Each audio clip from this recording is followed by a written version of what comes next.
Salut à tous, nouvelle vidéo suivie de l'aventure. Ça fait 2 semaines, j'en fais pas toutes les semaines parce qu'il se passe pas non plus énormément de choses. Là, il y a quand même eu un move en super rare et il y a énormément de moves en rare. Je vais vous expliquer tout ça, je vais vous montrer tout ça tout de suite et vous expliquer aussi le fond de ma réflexion. C'est parti. Et allez, on rentre direct dans le vif du sujet avec Justine Meram. Justine Meram que j'ai vendu, alors je vais vous montrer ça direct.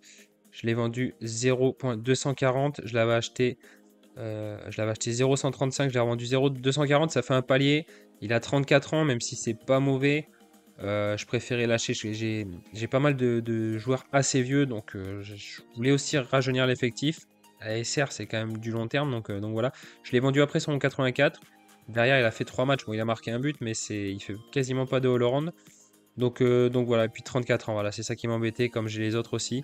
Donc je l'ai vendu, j'ai pris mon bénéfice à ce moment-là et j'ai réinvesti sur un autre pari.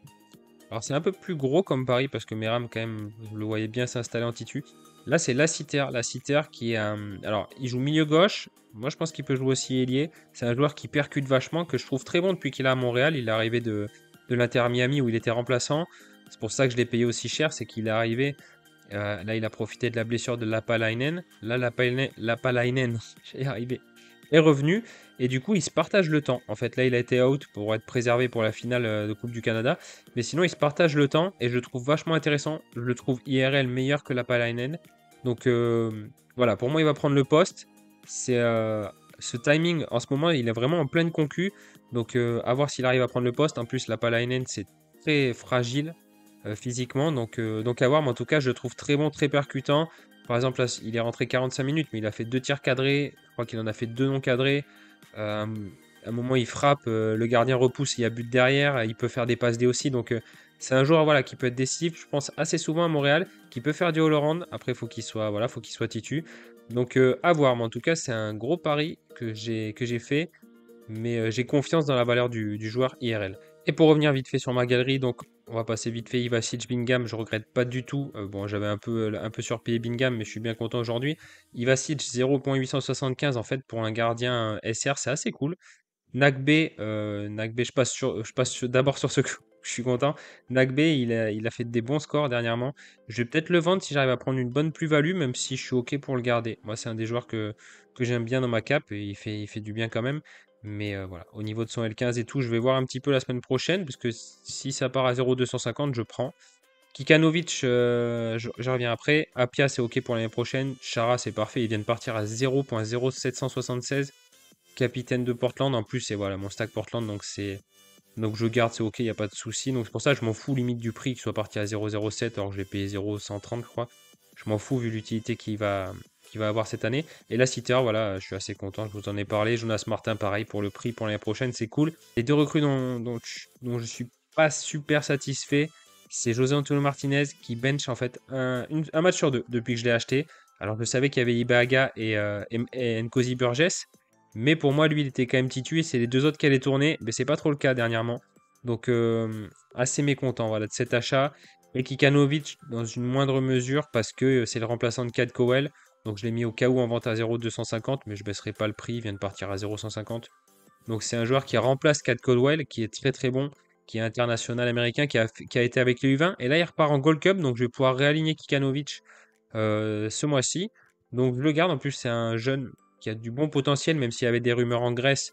Je pense pas qu'il ira, j'espère pas, mais en tout cas, voilà. Je vais le garder en attendant parce que je l'aime bien, sauf s'il y a une belle offre qui vient sur la table. Et du coup, voilà, c'est ça que je voulais vous montrer. Je voulais vous montrer en SR. Alors, ça représente pas forcément bien les SR, mais en SR, qu'est-ce que j'ai? Parce que je vous ai dit, il faut entre 2,5 et 3 Ethers. Et bien, Soradata me met que j'ai 1,61. Alors, j'ai recalculé, comme c'est pas forcément exact. Je suis plus vers les 2 Ethers.